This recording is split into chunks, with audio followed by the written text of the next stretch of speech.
Kita akan belajar 4 isian topik tentang budaya kerja dan budaya perusahaan. Lalu yang kedua ada karakteristik budaya perusahaan.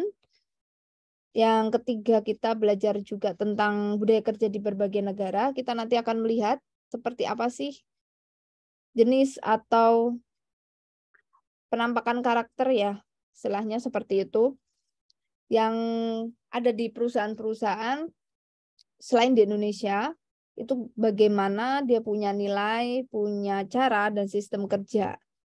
Yang terakhir kita akan juga bahas tentang budaya kerja di beberapa perusahaan itu juga. Jadi sebelum perusahaan kita bahas negaranya dulu, culture-nya, budaya di negaranya, baru nanti di perusahaannya. Kalau menurut kalian, apa sih yang ada di pikiran kalian ketika ada kata atau istilah tentang budaya kerja? Satu kata yang di pikiran kalian, yang muncul di pikiran teman-teman semua ketika teman-teman mendengar istilah budaya kerja. Budaya kerja dulu ya. Coba diketikkan jawaban teman-teman di kolom chat. Apa satu kata yang muncul di pikiran teman-teman kalau mendengar istilah budaya kerja? Sorry, ini suara background-nya lagi pada membangun di sini ya, di perumahan di sini. Bangun atau kerja. Oke, kebiasaan nih, kata Ratna, kata Aisyah kebiasaan juga. Budaya kerja itu kebiasaan. Kalau menurut Salaisa sistem nilai, Bu. Oke, kalau menurut Desti, Asri, juga Intan adalah kebiasaan. Betul ya, sama aja. Kebiasaan dan budaya itu ada kaitannya. Cara kerja Bu Dani, ya benar banget. Kebiasaan dilakukan turun temurun, budaya iya, kebiasaan yang turun temurun. Lufiana, ada nggak di keluarga besar kamu ada kebiasaan yang itu dilakukan turun temurun? Bisa kasih contoh nggak?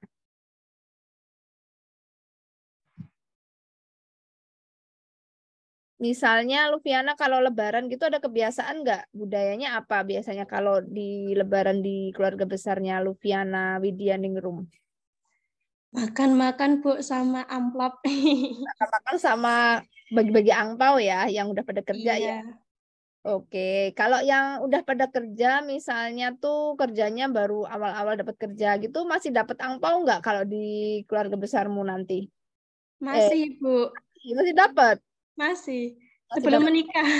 Oh, sebelum menikah budayanya ya, kalau Iya. lebaran ngumpul. Oke, kalau belum nikah di keluarga besar Lufiana, kalau lebaran ngumpul masih dapat angpau ya, walaupun belum nikah. Berarti yang wajib memberi angpau adalah yang sudah nikah. Betul. Oke, kalau yang kerja belum ya, berarti malah dapat ya. Iya.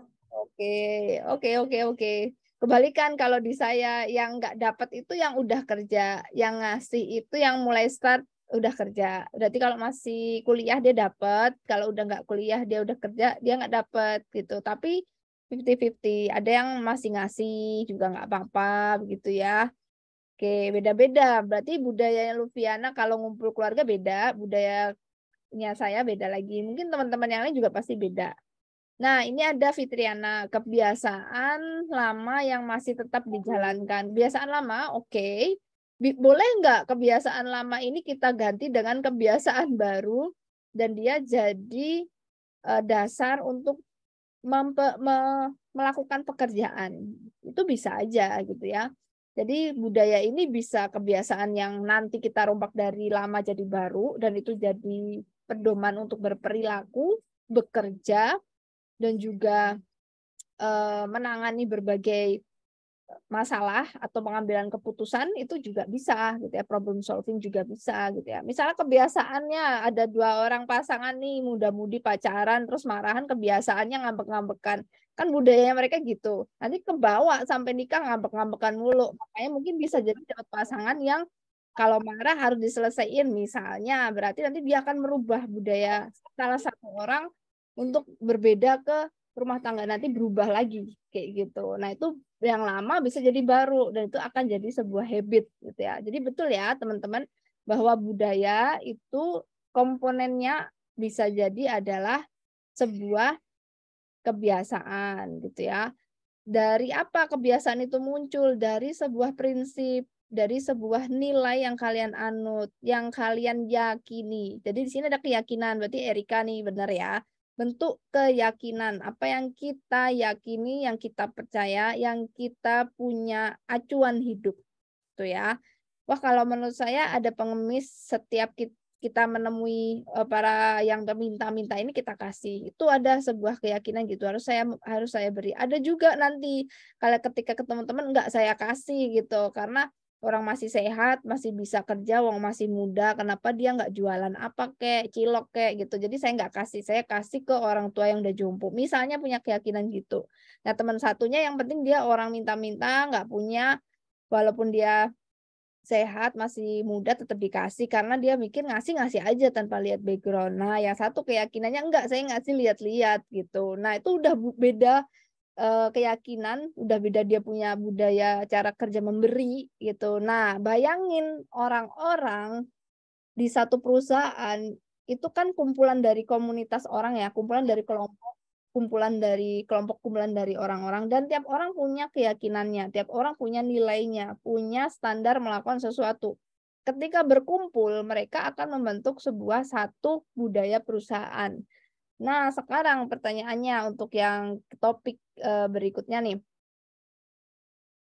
Kalau budaya perusahaan itu awalnya dibentuk dari budaya kelompok, kebiasaan kelompok, keyakinan kelompok, dan keyakinan kelompok diawali dari keyakinan dari individu. Lalu, siapa pencetus utama atau siapa yang membuat budaya atau kebiasaan di sebuah perusahaan untuk bisa diikuti oleh pegawai yang lain? Siapakah yang berperan gitu ya? Posisi boleh, sebut nama posisinya boleh. Siapakah yang menurut kalian sebuah posisi di perusahaan yang dia punya peran besar dalam membuat atau menciptakan budaya perusahaan, gitu ya. Siapa yang awal menciptakan budaya perusahaan? Coba saya cek nih di kolom komentar, silakan tuliskan jawaban teman-teman. Ada pimpinan, pemimpin, leader, ketua, pimpinan. Oke, pimpinan. Pimpinan ya ada belalang masuk. Pimpinan, atasan. Oke, atasan apa bawahan nih? Atasan t-shirt apa bawahan celana nih ya? Oke, pimpinan. Nah, teman-teman, pimpinan itu kalau kategori perusahaan itu ada level-levelnya ya.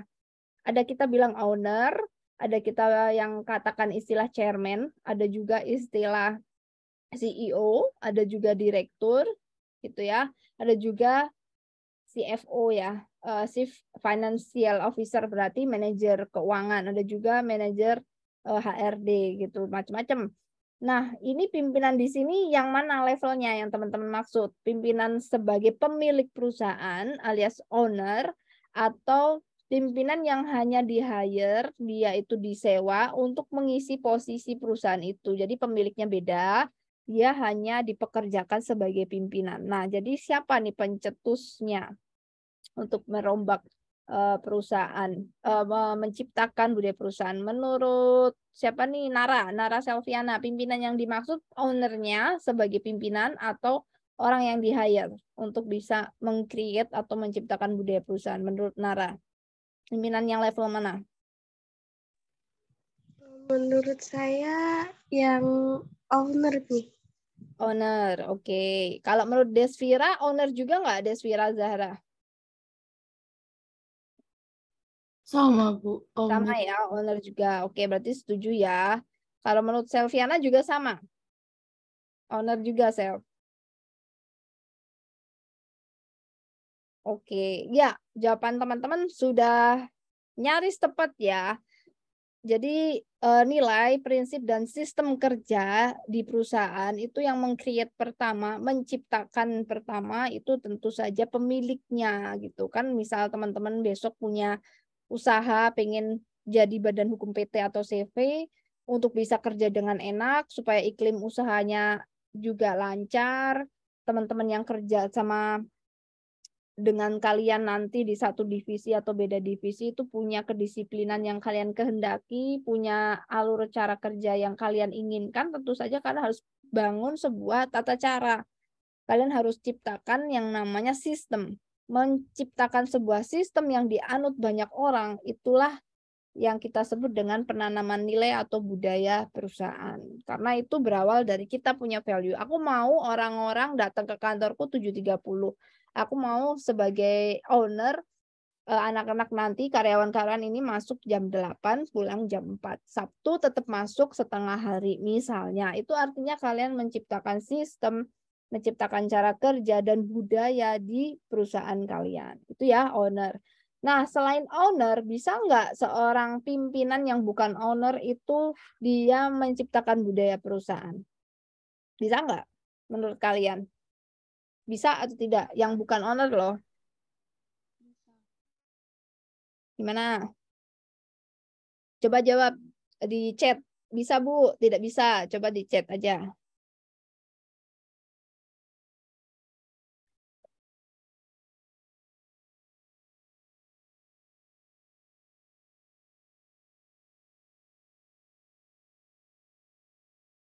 Jawabannya adalah bisa, menurut saya bisa, asalkan disetujui semua pihak. Oke, menurut Nadia Nahareta bisa, menurut Salaisa bisa juga, menurut Ratna bisa. Oke, iya Erika juga bilang bisa. Desti juga bilang biasa. Oke, begitu ya. Jadi benar ya, semua level pemimpin, baik dia pemilik maupun bukan pemilik, hanya di-hire sebagai pengisi jabatan pimpinan. Kayak misalnya pemilik Gojek kan awalnya di Nadiem ya. Lalu bukan Nadiem lagi, Nadiem sebagai pemegang saham gitu di shareholder sekarang. Tetapi yang CEO-nya bukan Nadiem. Nah, otomatis bisa jadi yang era bukan Nadiem itu merombak budaya gitu ya. Dia bikin aturan baru karena dinamika dunia sekarang kan mungkin berbeda sama era Nadiem. Dia harus rubah kedisiplinan jamnya, dia rubah sistem untuk rekrutmennya atau juga pelatihannya, bagaimana menangani konflik antar pegawainya tuh dia bikin sebuah ramuan sendiri yang era bukan Nadiem, yang sekarang mungkin seseorang yang menggantikan dia sebagai pemimpin di situ ya, pemimpin operasional. Jadi boleh, bisa, dan sangat mungkin. Contohnya paling gampang kalau mau tahu ada di eranya di Kementerian BUMN yang sekarang ya, dipimpin sama Bapak Erick Thohir gitu, dengan slogannya di era beliau ini, di eranya Rini Sumarno ya, sebelumnya kan di Menteri BUMN-nya kalau nggak salah Rini Sumarno ya. Nah, dia punya slogan BUMN untuk negeri gitu. Berarti mengacu ke bahwa perusahaan negara ini hasilnya untuk kesejahteraan bangsa dan negara. Nah, sekarang di eranya Erick Thohir ini berbeda lagi sekarang ya.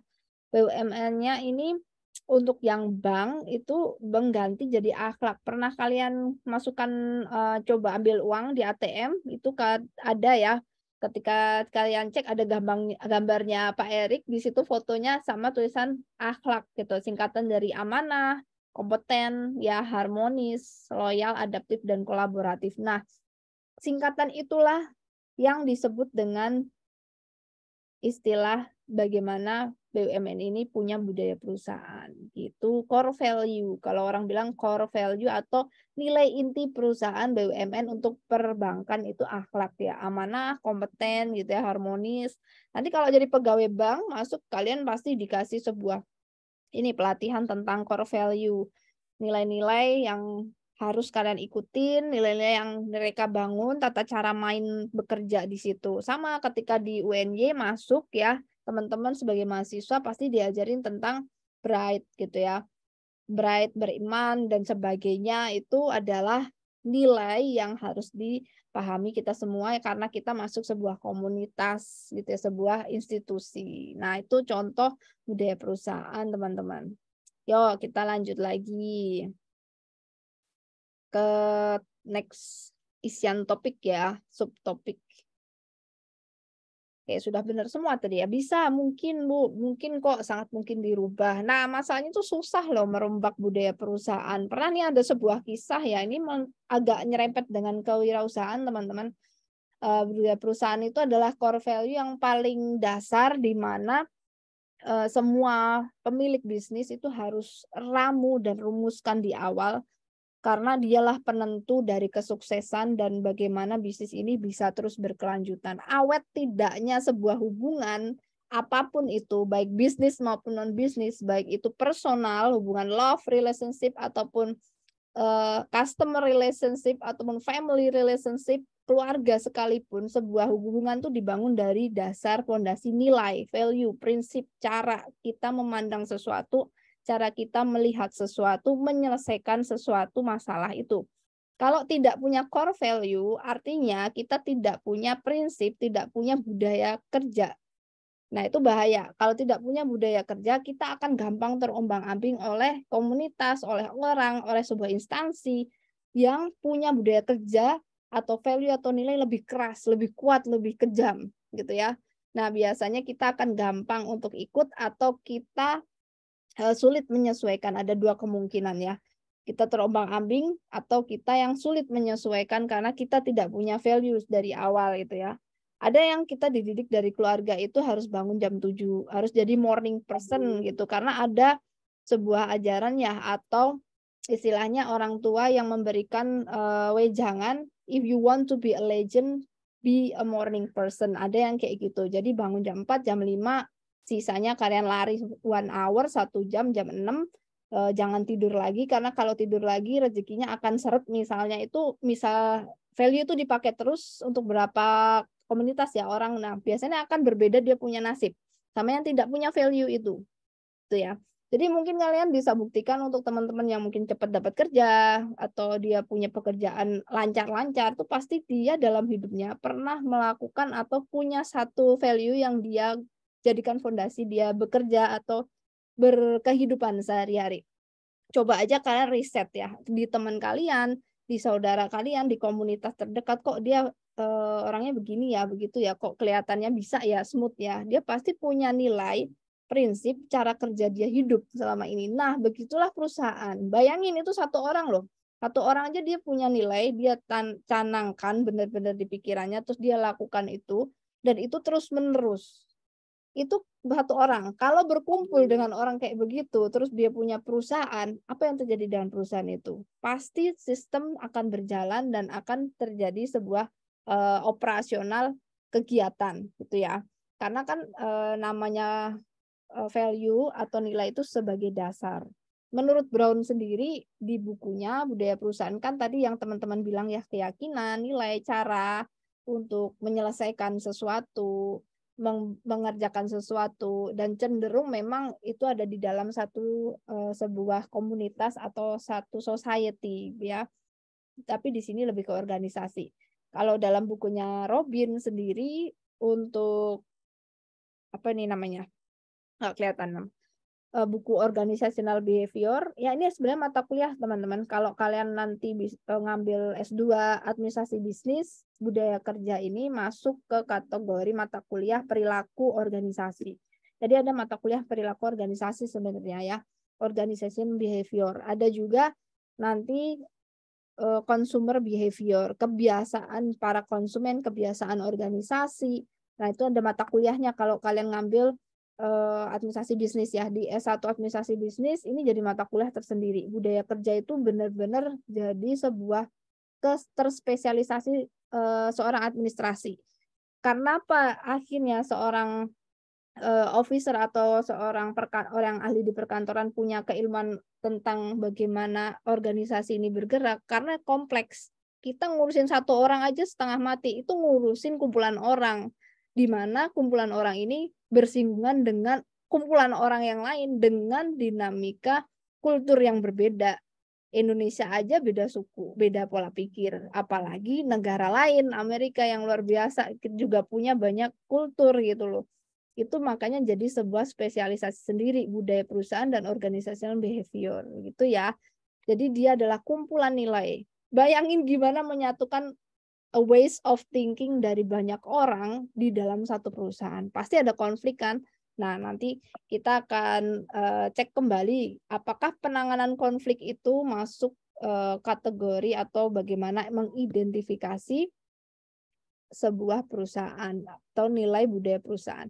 Nah, kalau bukunya Miller juga pernah diceritakan ada 2 jenis nilai atau prinsip ya tentang bagaimana sebuah kebiasaan di organisasi itu. Ada yang disebut dengan value yang paling primer atau paling utama, juga yang kedua ada value yang sekunder. Yang primer itu bagaimana sistem kerja itu mengatur orang-orang di dalamnya internal, yang sekunder itu mengatur para hubungan eksternal. Dari sini kalau mau ditanyakan yang bingung silakan ya ditanyakan saja. Yuk kita lihat karakteristik ya. Oke, menurut buku AB Susanto ini udah lama banget bukunya. Kalau yang sekarang itu untuk para ahli yang di luar negeri terkait dengan budaya perusahaan itu namanya Stephen Robin, teman-teman. Stephen Robin ini ahli organizational behavior. Jadi mungkin dia jadi konsultan untuk membenahi perusahaan yang udah hampir bangkrut, yang karyawannya kurang motivasi, udah dikasih pelatihan masih hasil kerjanya nggak bagus, atau kinerja keuangannya udah digenjot, bagaimanapun dengan marketing yang bagus meng-hire orang-orang ahli masih aja nggak laku-laku gitu loh. Jangan-jangan prinsipnya ini nggak masuk ke orang-orang itu. Udah dikasih training masih nggak masuk. Udah dikasih tahu caranya masih nggak dapat gitu kan. Nah itu dia, membenahi orang itu sulit banget teman-teman daripada membenahi mesin ya. Ngurus orang itu HRM itu sebuah challenge yang luar biasa. Nah, ini ada 10 karakter. Karakter itu kita bisa bilang ciri-ciri ya, ciri-ciri tentang budaya perusahaan. Semisal besok kalian mau kerja, kan pasti kalian pilih PT apa, perusahaan apa, mau di BUMN atau jadi seorang PNS, itu karakternya beda ya. If you want to do recruitment atau being a recruiter, kalian harus decide gitu, dan keputusan kalian decide atau keputusan kalian ambil gitu, mau ikut pemerintah atau non pemerintah atau swasta, itu harus by riset. Jadi jangan sampai jadi karakter yang kurang riset, teman-teman. Cara satu-satunya yang paling basic adalah riset budaya perusahaan di kantor yang mau kalian pilih, gitu ya. Kalau ikut swasta, PT misalnya ya, PT di swasta, perusahaan swasta, atau perusahaan yang berkaitan dengan BUMN dah gitu. BUMN dan swasta merek bukan pemerintah dan pemerintah, itu punya budaya perusahaan atau karakternya sangat concern dengan prioritas orang-orang yang punya quality kinerja tinggi gitu ya. Kalian harus bisa to do task sesuai dengan details yang pimpinan mau, harus quality-nya bagus, harus deadline disiplinnya sesuai standar mereka. Tetapi untuk hubungan personalnya di kelemahan di perusahaan-perusahaan ini kurang gitu. Artinya kalian mungkin agak menemui nanti gitu ya, atau pernah dengar untuk izin anak sakit susah gitu ya, karena harus selesai pekerjaannya, izin untuk liburan lebaran nggak banyak gitu, mungkin yang di PT gitu ya, atau yang di perbankan kan sulit dapat libur ya. Tetapi dia sangat concern dengan kualitas hasil kerja gitu ya. Semakin bagus hasil kerjanya semakin dihargai, tapi untuk hubungan personalnya mungkin agak minim gitu ya.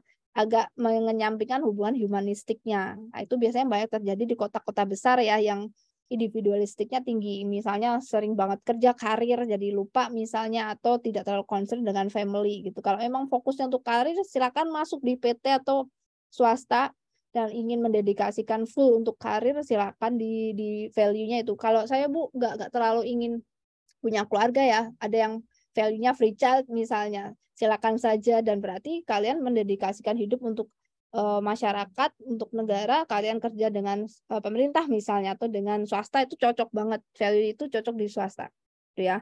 Nah, kalau di hubungannya Bu, saya mau yang imbang atau mau yang humanistik, mau izin-izin punya anak gampang gitu ya, atau nggak terlalu mempermasalahkan gitu. Nah, itu ada di budaya PNS teman-teman, ada di budaya ikut pemerintah, ada di government worker gitu ya. Ikut pemerintah itu, kerja ikut pemerintah, mungkin quality kontennya tidak sekeras yang di swasta. Kalau nggak bisa presentasi bagus, kalian nggak pernah dimarahin gitu loh. Dimarahin tapi paling oh itu salah, tapi setelah itu kan tidak ada hukuman, tidak ada potong gaji gitu-gitu kan. Tidak keras, dia punya toleransinya untuk resiko itu. Sedangkan Kalau di swasta keras gitu ya, presentasi salah aja bisa dipermalukan bos, misal harus benar-benar bagus. Nah itu konten gitu ya, konten quality. Kalau di pemerintah mungkin yang penting mau aja kerja, disuruh pimpinan bagus nggak bagus, yang penting lancar, itu udah sebuah achievement. Itu kelebihannya ya. Tetapi nanti kalian dealingnya untuk di budaya perusahaan ke pemerintah itu adalah harus kuat baper karena mereka cenderung kepo gitu ya. Orang-orang di pemerintah itu hubungan personalnya tinggi ya teman-teman. Misalnya teman-teman kok belum nikah-nikah gitu ya, kok pacaran mulu, itu sering jadi obrolan. Padahal kita kan pengennya kerja, tahu-tahu nyerempetnya ke situ, buyar konsentrasi. Jadi itu aja. Jadi tantangannya adalah humanistiknya yang mungkin terlalu human gitu. Kualitinya untuk kontennya mungkin hanya sekedar atau yang penting bagus sesuai target. Nah, kalau swasta kebalikannya teman-teman, kalian nggak akan dikepoin kamu mau punya pacar berapa, mau nikah nggak nikah terserah, yang penting kamu presentasi oke, kamu bisa yakinkan klien. Itu double budaya perusahaan yang different dimension gitu ya. Nah, itu dulu secara umum. Nah, sekarang banyak nih bentuk perusahaan, kan banyak startup, banyak juga sekarang muncul CV yang bagus-bagus ya, PT yang bagus-bagus, jasa maskapai, terus juga jasa untuk pakaian fashion dan sebagainya. Itu punya karakter budaya perusahaan. Ya, finance, Bu, saya mau ikut perusahaan ini nih, aku lagi daftar nih, bagus nggak ya, cocok nggak ya gitu. Nah, caranya adalah mungkin kita bisa lihat dari ciri yang pertama teman-teman, dari inisiatif individunya. Mungkin di sana kalian akan masuk satu tim yang isinya banyak orang, ada tim leader gitu. Nah, di situ cara pengambilan keputusan, cara menyelesaikan masalah, cara mereka mengomentari sesuatu ketika ada sebuah tugas dan itu mungkin kesulitan data atau tidak dipandu lagi oleh tim leader, kan kita harus ambil suatu tindakan ya. Nah, dari inisiatif para tim itu atau satu orang itu akan kita bisa lihat bagaimana pergerakan budayanya. Oh, ini yang budayanya strict. Oh, ini diktator. Strict itu biasanya untuk inisiatif agak longgar, agak susah untuk berinisiatif, nggak bisa kita punya inisiatif gitu. Kita tetap harus ikut jalur pimpinan, bilang A, kita inisiatifnya rendah. Jadinya, kalau misalnya pimpinan seperti di Google ya, itu sangat demokratis, terserah deh kamu ngambil apa, yang penting beres gitu, yang penting bordernya ini. Ya, itu yang inisiatif individunya dibebaskan, itu perusahaan yang dia punya budaya demokratis. Biasanya di perusahaan yang berbasis teknologi digital dan juga industri kreatif arts, itu inisiatif individunya sangat dibutuhkan dan tidak selalu pimpinan yang harus turun tangan memberi inisiatif. Kita yang dituntut inisiatif tinggi. Jadi teman-teman yang pengen kerja di arts ya diharapkan punya inisiatif luar biasa. Ya. Lalu yang kedua, toleransi terhadap resiko. Nah, ini juga kalau ngambil keputusan, ambil salah langkah, misalnya pimpinan ini pasti nanti berujung pada uang ya. Kalau salah ambil keputusan rugi atau waktunya jadi terlambat pengiriman. Nah, itu pimpinan kita toleransi nggak kalau kita melakukan kesalahan begitu. Kalau iya, misalnya nggak dimarahin banget kok, cuman diberikan informasi yang benar apa. Ada yang langsung dimarahin pada itu kesalahan kecil banget atau bahkan kita nggak salah. Dan itu menurut kita belum melakukan kesalahan, sudah dimarahin. Nah, itu akan menentukan budaya perusahaan itu seperti apa. Apakah dia mentoleransi resiko atau tidak gitu ya. Ada juga yang cara mengarahkannya dengan dibimbing, diberitahu satu-satu. Itu yang perempuan, biasanya perempuan masih muda, itu rata-rata seperti itu, dibimbing, diarahkan. Kalau bosnya perempuan udah tua atau laki-laki dibiarin, biasanya gitu ya. Kalau apalagi bos laki-laki, yang penting beres gitu. Nah, sedangkan kita bodoh dibimbing, jangan harap ya.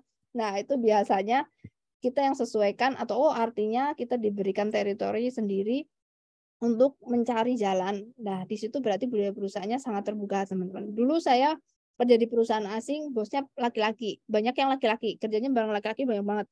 Nah, mereka tidak memberikan pengarahan, tidak diajarkan bagaimana detail mengerjakan. Akhirnya saya belajar sendiri, cari sendiri.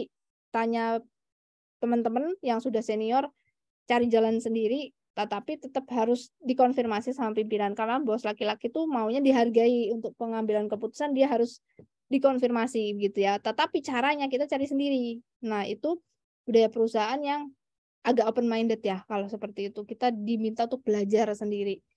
Tuh, tetapi tetap kita harus manfaatkan dia untuk kita tanya-tanyain begitu ya. Nah, lalu integrasi. Nah, kita bisa lihat antar teman-teman di kantor nanti apakah mereka bagus untuk saling merangkul teman yang lain atau tidak. Atau bahkan waktu kita mau butuh data, kok data ini sama perusahaan, sama tim keuangan beda, data yang di order processing kok beda. Wah, kalau beda-beda data padahal itu hampir sama satu produk, itu bisa jadi integrasinya kurang bagus. Nah, ini bisa mengindikasikan budaya perusahaannya kok nggak disiplin ya, kok nggak ada evaluasi ya, seperti itu. Kita bisa langsung ambil ambil sebuah kesimpulan seperti itu, teman-teman. Juga support dari para pimpinan itu nanti menentukan budaya perusahaan itu open atau tidak. Biasanya kalau di PNS tuh sangat support sekali karena sekarang kan kementerian udah benar-benar berbeda, nggak kayak dulu. Apalagi open recruitment-nya sekarang seleksi ketat gitu ya. Pasti dia udah terjadi perombakan besar-besaran budaya perusahaan yang di PNS. Kalau dulu kan pelayanan itu datang baca koran pulang gitu ya. Sekarang boro-boro cuma baca koran kapan mau naik pangkat nggak dapat pensiun nanti. Sekarang kan harus kinerja, basis kinerja ya untuk bisa naik pangkat, untuk bisa dapat pensiun itu basis kinerja ada poinnya kayak Gojek sekarang ya. Semua sistem pemerintah itu sudah mulai ikut sistem dari private sector atau swasta. Sudah mulai ikut swasta karena udah disiplin ya swasta kan dari awal. Lalu sistem pengawasan teman-teman. Jadi nanti ada yang kerjanya diawasin banget sama pimpinan, ada yang dilepas-lepas aja udah kayak ikan dilempar kayak udah, yang penting nanti sampai finish gitu ya. Ada yang kayak gitu, ada yang dari belakang diikutin gitu, ada yang diawasin. Nanti tergantung bagaimana cara kerjanya, sistem kerjanya. Itu akan kita bisa lihat kalau diawasin terus berarti budaya kerjanya mungkin agak strict. Karena nggak mau dia resiko yang dikeluarkan banyak. Kalau misal dilepas aja berarti dia demokratis. Oh, ini berarti perusahaan yang membiarkan para newbie-nya mungkin untuk belajar sendiri, untuk mentolerir kesalahannya itu besar gitu ya. Karena mereka melihat itu bukan sebuah resiko keuangan yang besar. Ada yang kayak gitu. Atau bahkan nggak semua bagian perusahaan, mungkin ada satu bagian yang seperti itu. Nggak semua perusahaannya, mungkin ada satu divisi yang itu memperbolehkan gitu ya. Nah, identitas. Ciri-ciri kita lihat budaya perusahaannya strict atau demokratis, bisa dilihat dari identitas para pegawainya. Identitas macam-macam teman-teman background-nya. Kalau perusahaan misalnya perusahaan riset itu jasa untuk survei-survei gitu ya. Itu rata-rata minimal mereka udah pernah kuliah S1 gitu ya atau S2 gitu yang terkait dengan riset itu. Berarti kan dia identitasnya punya akademik yang bagus ya. Atau juga pabrik ya, misalnya perusahaan pabrik itu ya misalnya kalau di pabrik pegawainya mungkin lulusan dari SMK aja cukup gitu ya. Berarti kan kita bisa lihat, oh kalau SMK berarti seperti apa budaya perusahaannya. Oh berarti ini dia di lapangan, berarti anak-anak lapangan. Oh kalau ya ini berarti anak-anak yang di kantoran. Dengan identitas background para pegawai yang berbeda, biasanya budayanya beda, aturannya beda. Orang kantor sama orang lapangan kan beda budayanya ya.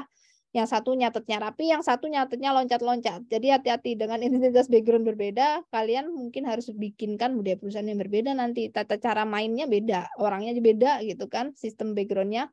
Nah, sekarang sistem penghargaan. Nanti dilihat, kalau bisa besok kalian cari kerja, itu yang ada reward punishment-nya ya, supaya kalian bisa diapresiasi.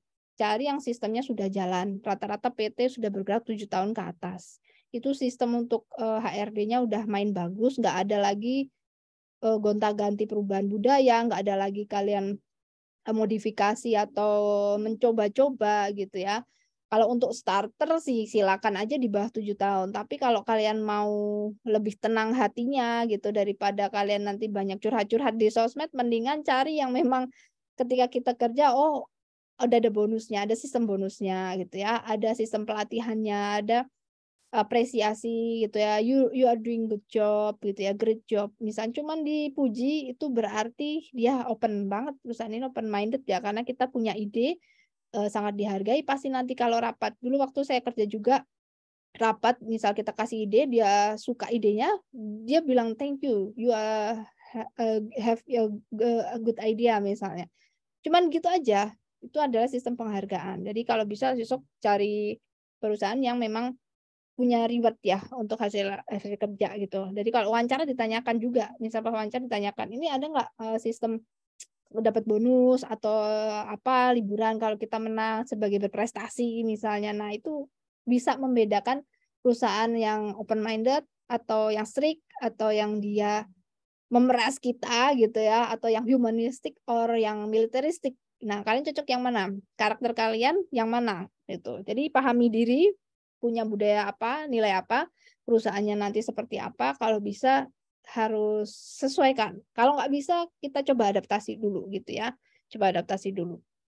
Kalau nggak bisa ya sudah nanti cari yang kita sesuai. Yang nomor 9 toleransi konflik nih teman-teman. Biasanya kan kalau di kantor sering nanti terjadi konflik ya. Konflik interest misalnya yang satu iri kita dapat kerjaan proyek tim ini, yang ini nggak dapat proyek misalnya, yang ini pimpinan nyuruhnya ke tim A mulu, yang B kok enggak. Itu pasti terjadi banyak konflik. Nah, gimana konflik yang terjadi ini ditoleransi atau diperbolehkan terjadi, sejauh mana dibolehkan terjadi, itu juga akan mendefinisikan seperti apa budaya di sana, apakah strict atau tidak. Kalau konfliknya sebatas konflik untuk kompetisi yang sehat, dan itu emang harus ada gitu ya, dan ketika itu terjadi, kalau untuk kebutuhan perusahaan dan itu bagus hasilnya, ya itu tidak masalah. Tapi kalau tidak mentolerir konflik apapun termasuk untuk kompetisi itu jangan-jangan strict gitu ya. Karena orang butuh pressure untuk bisa mengeluarkan jiwa survive-nya dia untuk kompetisi, dia ke arah yang lebih positif gitu. Ada yang nggak mau kompetisi, nggak pernah ada lomba, nggak pernah ada tuntutan tentang quality kontennya, yang penting ngumpulin aja gitu ya, nggak ada penghargaan, wah orang nggak dikontrol nih perusahaan serem banget gitu ya, gampang digiles disrupsi nanti, gampang diganti dengan sistem yang lain. Lalu yang terakhir pola komunikasi, nanti kita lihat apakah kita kalau berkomunikasi dengan pimpinan itu ada hierarki, apakah kesulitan kita menemui pimpinan untuk diskusi atau mudah gitu ya. Biasanya ada sih pimpinan yang di perusahaan itu dia yang sering yang turun ke bawah untuk ngecek. Dan bahkan kita nggak tahu itu pimpinannya loh, ada yang kayak gitu. Kalau terlalu terlihat juga itu budayanya, oh dia pimpinannya menjaga jarak, oh harus ada hierarki lewat sekretarisnya, oh enggak yang ini ownernya, oh biasa aja, itu akan terlihat budaya perusahaannya strict atau sangat humanistik atau tidak. Dari sini silakan kalau ada yang mau ditanyakan, boleh ya. Misal kalian nanti, bertanya tentang gimana cara milih perusahaan kalau kerja gitu ya. Sekalian aja misal kalian punya ide gitu, "Bu, gimana sih cara mencocokkan atau saya mau cari kerja yang pas tuh yang gimana?" Baru masuk udah cari kerja ya teman-teman ya. Cepetan ya, dapat ilmunya terlalu banyak ya. Yuk kita lanjut lagi ke subtopik budaya kerja di berbagai negara. Oke, nah ini sekalian deh. Nah, saya mau nanya nih dari teman-teman kita, ketik-ketik lagi ya di chatroom. Ada negara di dunia ini yang mungkin budaya perusahaannya pendekatan, humanistik atau memanusiakan manusia lah istilahnya atau di-Uwongke. Nah, menurut kalian ya, itu perusahaan di negara mana gitu? Atau, di benua mana tuh yang kira-kira pendekatan budaya perusahaannya sangat memanusiawikan manusia lah gitu. Silakan ketik di chatroom. Boleh sebut negaranya, boleh sebut benuanya atau dua hal itu deh. Silakan. Mana negara yang menurut kalian itu budaya perusahaannya sangat memanusiakan manusia atau pendekatannya adalah humanistik sekali gitu ya. Bukan yang militeristik ya, bukan yang strict ya, tapi ada budaya perusahaan itu yang dia sangat demokratis gitu. Yang mana? Di negara mana? Silakan di chat, tidak apa-apa, salah nggak masalah. Yang penting kalian aktif karena jadi penilaian keaktifan ketika kalian berkomentar dan berargumen. Boleh sebut negara juga nggak apa-apa ya. Misal Bu Jerman, oh Bu di Australia menurut saya tuh humanistik banget gitu. Atau Amerika Bu yang sangat pendekatan manusiawi sekali misalnya. Atau Korea Bu yang sangat humanistik gitu. Menurut kalian secara personal, negara manakah yang budaya kerjanya sangat manusiawi? Yang jiwa manusiawinya sangat tinggi? Menurut personal aja ya, karena kan beda-beda tiap orang. Personal.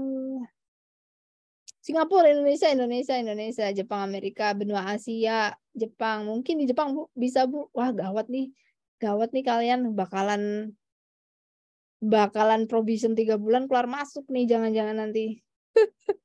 Gak, aduh. Jepang, Indonesia. Mau tahu nggak rahasia kalian betah di kantor dan berapa lama kalian mengabdi itu dari mana? Dari sini loh. Kunciannya di sini. Ketika kalian paham nilai diri kalian dan kalian paham nilai yang perusahaan itu punya, ketika klub masuk kalian akan betah di situ dan lama. Dan kalian akan ngebooster punya kinerja dan dapat prestasi dan di pimpinan cepat tuh karena itu. Ya.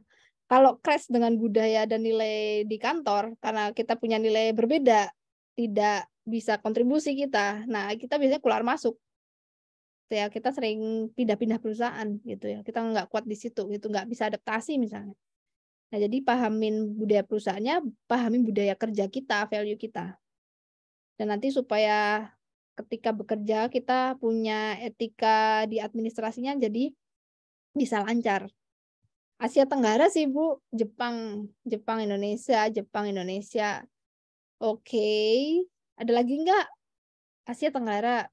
Wah gawat nih, tapi ada yang benar sih Ratna benar tapi dia 50-50. Ratna Uli Siva menjawab Jepang dan Amerika. Jawabannya Amerika ya. Yang sama humanistik tuh ternyata Amerika dan Western dan Europe. Dari dulu pembimbing saya juga nggak memperbolehkan, nggak tahu, saya nggak dibolehin kerja di perusahaan Jepang. Saya pikir Jepang bagus, disiplin banget, saya suka ya. Ternyata tidak fit di nilai saya. Ternyata value saya karena beliau yang membimbing saya mungkin lebih dari setahun ya, jadi tahu karakter ya. Akhirnya kamu tuh cocok di long project, di mana tidak ada rutinitas yang tiap pagi harus senam, yang tiap pagi harus duduk, tiap pagi harus absen, tiap pagi pulang juga harus absen. Itu katanya beliau melihat saya tidak cocok dengan kedisiplinan yang terlalu strict, karena orangnya sangat lapangan banget gitu ya, harus kerja tapi tidak diawasi dan proyeknya panjang. Silakan dengan cara apapun, tapi yang penting endingnya selesai target. Ternyata itu, dan itu adalah budaya kerja saya yang cocoknya hanya di Barat, di Western, di Europe, di Jepang nggak cocok gitu ya. Makanya jangan di Jepang kayak gitu ya. Kalaupun mau silakan, tapi kalau nggak bisa jangan dipaksa gitu ya. Nah, gitu teman-teman. Singapura. Oke, Singapura hampir sama. Jadi Asia Tenggara memang 50-50, tapi yang sangat humanistik terkenal itu adalah Eropa. Jadi kalau kalian tahu budaya perusahaan ya biasanya ya orang berbondong-bondong ke Unilever, teman-teman. Orang berbondong-bondong ke Danone. Danone punya Perancis. Kalau mau tahu lagi ya perusahaan-perusahaan Eropa lah. Nanti kalian bisa cari sendiri PT-PT di Indonesia yang dia milik Eropa itu apa, kalian bisa coba open lihat rekrutmennya. Untuk kenapa saya bilang cukup humanistik, karena balance life itu ada di Eropa, ternyata bukan di Asia ya. Kalau untuk budaya kerja yang balance itu ternyata di Europe teman-teman. Bahkan mereka itu punya sistem gathering gitu ya, gathering keluarga, sama Indonesia juga punya. Akhirnya Indonesia ikut Barat, gathering bersama keluarga, family, piknik bareng keluarga juga gitu ya. Terus ada waktu itu saya juga dipiknikan ya teman-teman. Bayangin dipiknikin ke Bali loh. Gila banget ya. Kalau orang Eropa itu dia punya kesejahteraan sampai ke anaknya gitu ya, sampai ke anak, sama Indonesia juga. Dan makanya kementerian kita juga hampir studi bandingnya ke sana. Jadi PNS sekarang udah better ya, dia punya budaya perusahaan karena studi bandingnya ke sana. Pasti kalian pernah lihat ya tweet-tweet di sosmed perusahaan A, B, C, oh ini karyawannya kok nggak diberikan libur atau cuti apa gitu, nggak boleh susah. Kita bisa lihat budayanya. Oh ternyata ada dia punya sistem agak memeras gitu ya, agak memeras atau artiannya ini cocok untuk yang memang karir minded gitu loh, bukan yang human dan family minded. Kalau human family minded, pilihlah yang memang dia punya sistem seperti itu. Jadi hati-hati ya. Jadi jangan mengeluh-mengeluh lagi karena sistem mereka yang sudah jalan, kita yang punya value nggak cocok, itu aja ya. Berarti mau dikeluhin emang mereka punya teritori seperti itu. Tuh. Nah, di Eropa juga sama, mereka sangat appreciate dengan apapun hasil kerja kita gitu. Amerika juga sama ya. Bahkan di Unilever itu kantor di Jakarta kalau nggak salah atau di negara lain itu kantornya di paling bawah ada daycare-nya untuk karyawan. Jadi untuk yang punya anak barusan nikah gitu ya, itu daycare-nya ada di kantor di bawah, nggak usah dibawa ke daycare di luar. Jadi di kantor itu ada daycare-nya, tinggal dijemput nanti pulang, kan lucu ya, asik ya. Nah itu Unilever. Kalau nggak salah seperti itu kan dia ada susu dan sebagainya ya. Procter and Gamble, P&G gitu ya. Tuh gitu teman-teman. Belanda ya. Belanda juga ya Eropa. Jadi kalau kalian kerja sama orang Eropa udah dijamin happy banget dah gitu ya.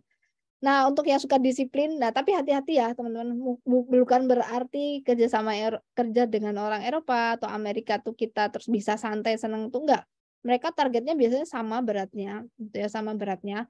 Tapi kalau kita nggak disiplin, kita juga sama juga di kejaminnya gitu ya. Ada target-target yang harus diselesaikan. Kadang kalau kita dasarnya nggak disiplin, nggak rapi gitu ya, tetap aja mereka kejam gitu, sama kejamnya. Ada kalanya memang kita perlu belajar dengan yang lebih strict, setelah itu kalian masuk ke sistem yang lebih longgar sedikit gitu. Tapi untuk orang yang nggak punya inisiatif disiplin, kalau tahu-tahu masuk longgar nanti gampang dikeluarin juga gitu. Jadi hati-hati gitu ya. Oke, ini jadi yang aku contohin kalau Australia karena persemakmuran Inggris ya gitu ya. Jadi seperti liburan kerjanya gitu ya. Korea dia disiplin sekali teman-teman kalau untuk yang tidak kuat dengan kerja militer gitu ya, yang harus dari jam sekian sampai jam sekian ngadep laptop terus gitu. Kalau suka ada yang tipikal anak yang suka kerja di depan laptop itu silakan cocok gitu ya. Ada juga Jepang itu sama kayak Korea, Jepang, Korea, Cina itu wow sekali kerja ya. Kerja di marketplace yang berwarna oranye juga luar biasa ya teman-teman dari pagi sampai pagi. Nah, itu kalau suka dan workaholic silakan ya. Untuk starter Bu, saya yang penting pengen mengeluarkan jiwa disiplin boleh gitu ya. Mau kerja 2 tahun dulu Bu, ikut Jepang boleh. Habis itu cobain Danone boleh. Supaya tahu bedanya seperti apa budaya perusahaan di dua negara itu. Nah, ini dia. Kita coba ambil contoh beberapa perusahaan yang ada di dunia. Karena tadi adalah budaya kerja negara itu membentuk budaya kerja perusahaan. Makanya kok perusahaan ini nggak enak banget sih begini. Ya lihat dulu ownernya siapa, dia awalnya dari siapa. Oh Amerika, pantas. Oh Jepang, oh pantas. Jadi seperti itu. Background dari budaya kerja, etos kerja dan semangat kerja dari negaranya itu dipakai untuk fondasi nilai di perusahaannya. Misalnya di Google, kalian pasti udah tahu ya, di perusahaan Google itu kantornya ada perosotannya, ada kantinnya, bisa kalian nikmatin makanannya gitu, nggak harus pas jam istirahat. Jadi hati-hati kalau nggak punya controlling ourselves, bisa digendut, bisa jadi sakit karena kesalahan kita sendiri. Justru itu ada plus minus ya, semuanya ada plus minus teman-teman. Itu ya. Nah, ini banyak yang dipakai di perusahaan di Indonesia, seperti di Kompas atau yang di Surabaya itu apa, kantor pos Surabaya itu Jawa Pos ya, di Jawa Pos itu juga dia ngikut dengan sistemnya di Google untuk bikin area working space yang bagus, karena untuk industri kreatif itu sangat dibutuhkan output yang seperti itu. Jadi stimulusnya dengan memberikan fasilitas yang memadai supaya mereka kerja itu dengan rileks gitu ya, dengan rileks dan bisa keluar jiwa-jiwa kreatifnya. Biasanya industri kreatif itu kantornya warna-warni gitu ya. Nah, kalau kalian cocok dengan hal-hal industri kreatif ya silakan di situ gitu ya. Nah, kalau kalian cocok juga dengan hal yang disiplin itu biasanya bisa juga di beberapa tempat yang background perusahaannya dan negara-negara yang memang terkenal sangat disiplin ketat gitu. Nah, ini salah satunya Shopee. Wow, ini wow banget, ini disiplin banget ini Shopee ini. Dari pagi sampai pagi. Tapi anak-anak yang bisa bertahan sampai dia di fase 1, apa istilahnya dapat sertifikatnya gitu ya. Misalnya, Bu, saya mau pindah dari Shopee mau pindah ke CPNS-an gitu.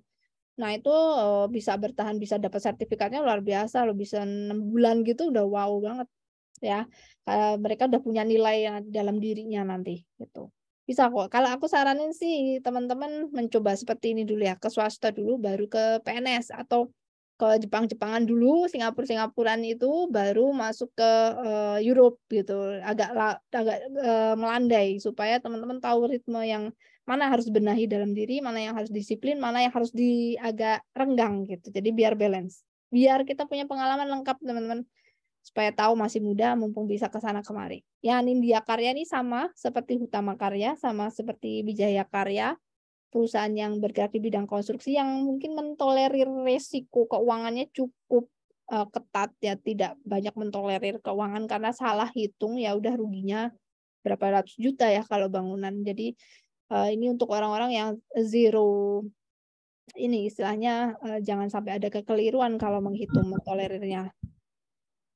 Oke, sama dengan Gojek juga, dia punya core value 3, kecepatan, dampak sosial, dan inovasi. Makanya ada sistem bintang, ada sistem testimoni. Itu kan era-era baru ya. Dulu kan nggak ada perusahaan, ada bintang. Ada era zaman Pak Soeharto dulu, Bapak Soeharto, kalau ada pelayanan kasih bintang berapa gitu, nggak ada.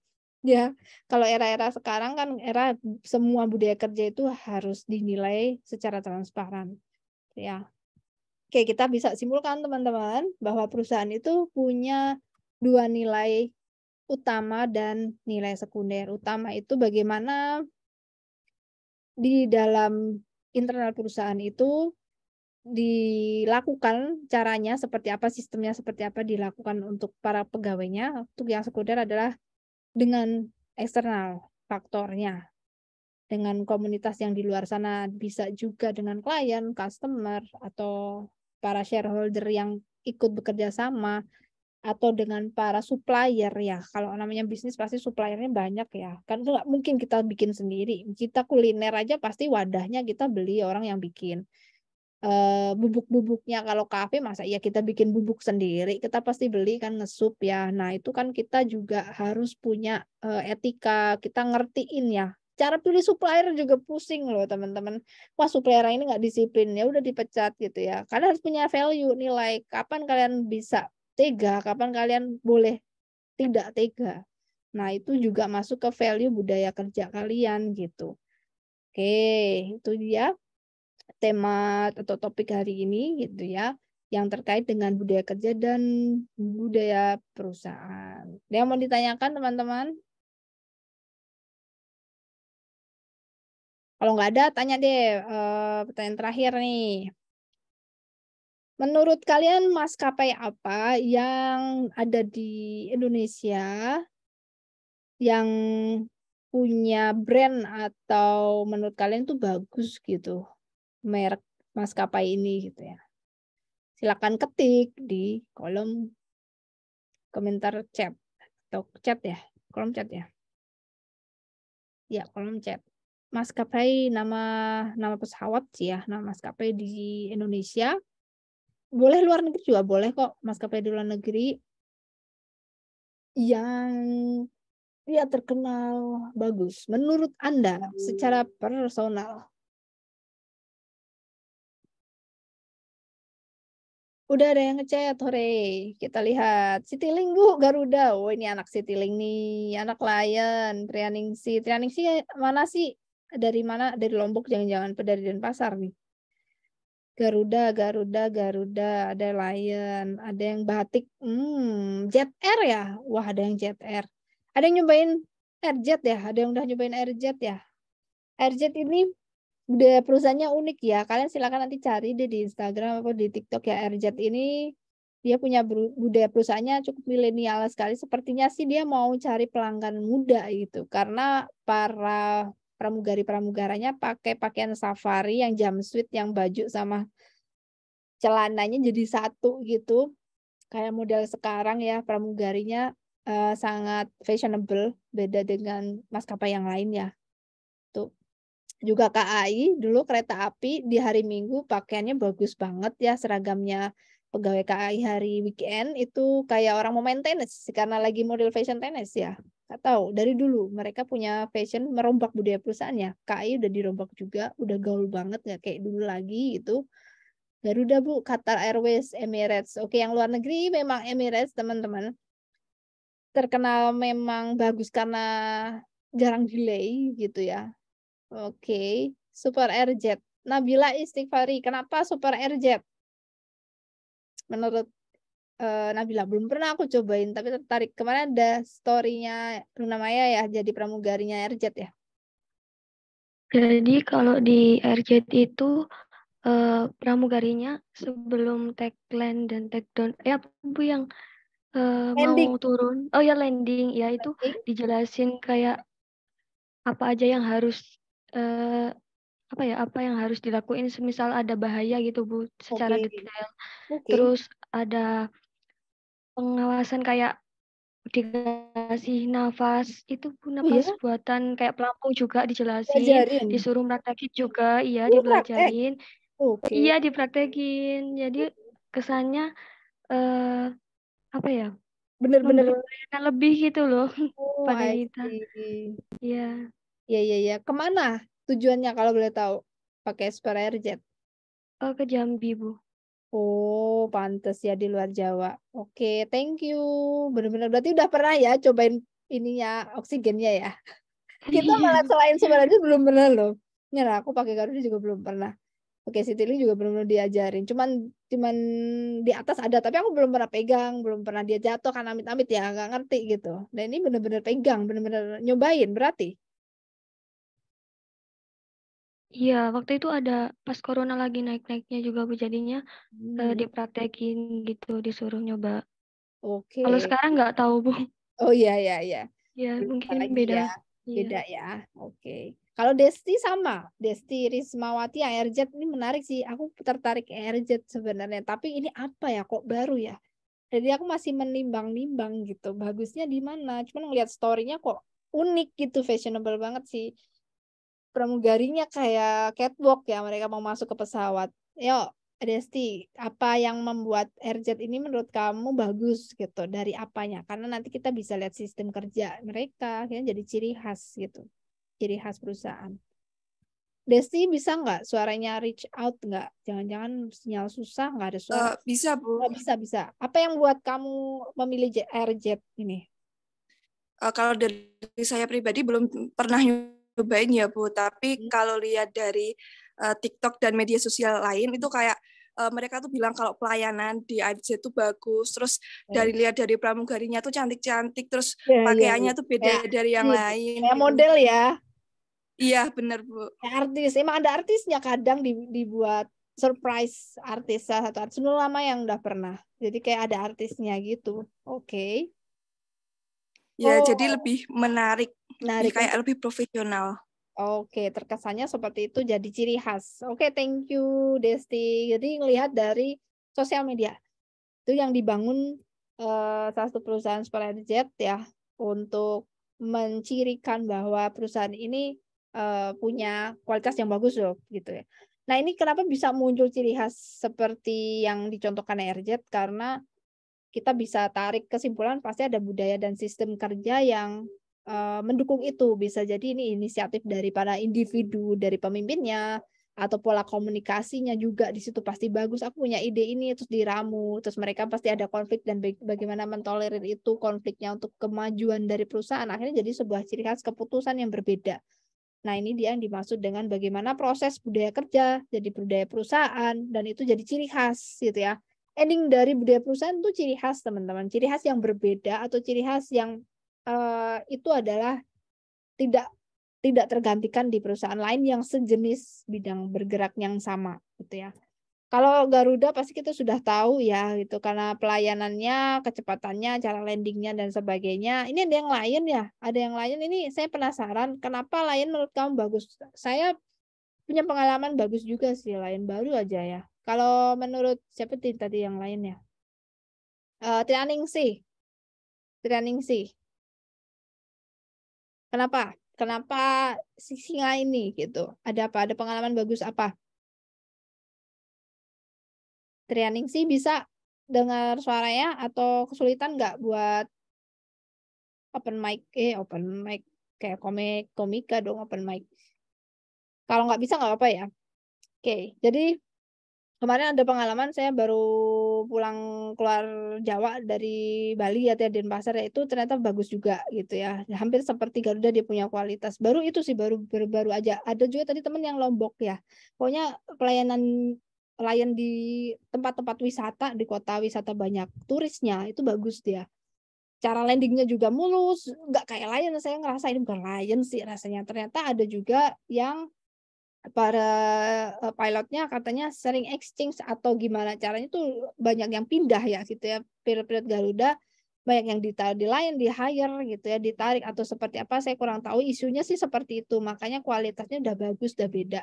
Tapi apakah hanya di kota wisata saya juga kurang tahu karena baru mencoba kok ini beda, bukan kayak lain biasanya antar Pulau Jawa aja gitu ya, apa hanya kota wisata gitu ya, tapi udah bagus.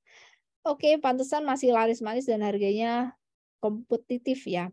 Batik juga bagus gitu ya, tapi masing-masing teman-teman punya preferensinya. Mungkin Garuda itu bagus karena ada yang bilang kopernya nggak lama ketika nunggu bagasi gitu ya, ada yang bilang gitu, ada yang bilang bagasinya lama kalau yang lain gitu ya. Tapi mungkin itu hanya satu kali pengalaman. Kalau dia pengalamannya berkali-kali menggunakan maskapai itu mungkin bisa kita ambil kesimpulan. Oke. Oke teman-teman, mungkin cukup yang bisa saya informasikan ya, yang terkait dengan budaya perusahaan gitu ya. Sehingga budaya perusahaan itu awalnya dari budaya kerja perorangan yang ada di kantor tersebut, yang nanti diterapkan juga ya di budaya perusahaan yang jadi cara main, cara kerja yang harus dianut semua pegawai. Oke. Ini karena saya tidak bisa meneruskan untuk teorinya full di Zoom, kalian melanjutkan untuk aktivitas berikutnya adalah forum diskusi. Ya, ada pertanyaan yang sudah saya siapkan di Google Classroom. Kalian nanti jawab dan kalian bisa mengomentari jawaban teman kalian juga. Boleh komentar setuju tidak setuju, lalu berikan argumennya. Jadi pertanyaannya adalah bagaimana bagaimana cara merubah itu, apakah mungkin ya cara perusahaan itu merubah budayanya seperti apa kalau dirubah, contohnya apa begitu. Jadi bagaimana cara merombak budaya perusahaan yang buruk gitu, misalnya perusahaan ini sudah mau bangkrut gitu kan, itu caranya seperti apa merubahnya kalau kita ternyata sudah tahu bahwa karyawan di sini yang kurang disiplin, karyawannya kurang mematuhi aturan, kurang bisa bekerja dengan inisiatif yang tinggi misalnya, itu caranya gimana sih merubah budaya perusahaan yang lama menjadi yang baru untuk kemajuan perusahaan itu. Bagaimana cara merubahnya gitu ya, dari budaya perusahaan yang buruk banget ya, yang dulu mungkin hanya baca-baca koran, sekarang aja udah ada sistem yang harus dia selesaikan, disiplin, misalnya bagaimana bisa untuk mereka disiplin itu. Nah, caranya seperti apa? Jelaskan secara singkat dan berikan contoh perusahaannya, boleh, contoh instansinya, boleh, gitu ya. Misal yang dulu gini, sekarang gini, di PT ini gini, di PT ini sekarang berbeda, Bu, karena dirombak dengan cara ini, gitu. Singkat saja, teman-teman, gitu ya. Oke, saya berikan linknya nanti dan kalian bisa selesaikan sampai nanti malam ya waktunya gitu ya. Jangan lupa hari ini klik hadir dan juga menyelesaikan forum diskusi atau menjawab yang ada di pertanyaan Google Classroom. Nanti saya ingatkan untuk share linknya. Ada yang mau ditanyakan dulu? Tidak ada? Kalau misalnya nanti ada, silakan bisa ditanyakan di grup WhatsApp kelas kita yang etika administrasi. Oke, sampai ketemu lagi minggu depan. Jaga kesehatan selalu semangat juga. Wassalamualaikum warahmatullahi wabarakatuh. Selamat siang. Waalaikumsalam Waalaikumsalam warahmatullahi wabarakatuh. Terima kasih, Bu. Terima kasih, Bu.